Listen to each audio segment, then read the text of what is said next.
আদাব, আমার নাম হচ্ছে শীর্ষেন্দু উজ্জ্বল চক্রবর্তী।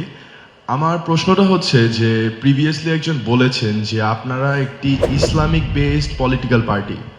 তো আপনাদের পার্সপেক্টিভে আমি জানতে চাচ্ছি যে বাংলাদেশের ধর্মীয় সংখ্যালঘু যে জনগণ রয়েছে, যাদেরকে আমরা মাইনরিটি বলি, তাদের নিরাপত্তা এবং তাদের সমান অধিকার প্রতিষ্ঠা এবং নিশ্চিত করায় আপনাদের পয়েন্ট অফ ভিউটা কি, এবং ভবিষ্যতে ইন ফিউচার যদি জামাতে ইসলাম দল একটি সরকারি দল গঠন করে, তবে নাগরিক বৈষম্য দূর করতে এবং ধর্মীয় স্বাধীনতার সাংবিধানিক সুরক্ষাটা বজায় রাখতে আপনাদের স্পষ্ট এবং প্রয়োগযোগ্য নীতিমালাগুলো কি হবে? Thank you.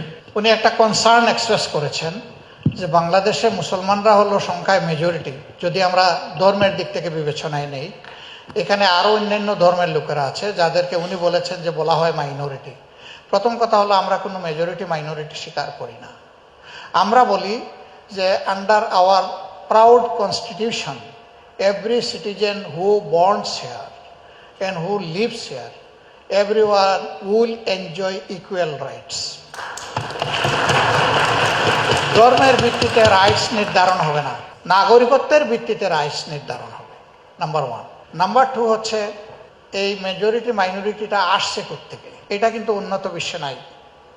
এই টার্মটা অ্যাপ্লাই করা হয় those who are colonial states. সাম্রাজ্যবাদের অধীনে যে দেশগুলা ছিল, যেগুলাকে কলোনি রাষ্ট্র বলা হয়, we are one of them. এই ধরনের দেশে এগুলাকে জিয়ে রাখা হয়েছে। এইভাবে ধর্মে বর্ণে ভাষায় যদি মানুষের মধ্যে ফ্রিকশন এবং মুখামুখি থাকে, তাইলে আমরা কিভাবে একটা ঐক্যবদ্ধ জাতি করব? আমরা এই জায়গাটাকে সমতলে নিয়ে আসতে চাই, এই চিহ্নটা আমরা মিটাইয়ে ফেলতে চাই। এখানে পজিশনটা হতে হবে সেফ, সিকিউরড অ্যান্ড ইকুয়াল। আমরা এটা আশা করি।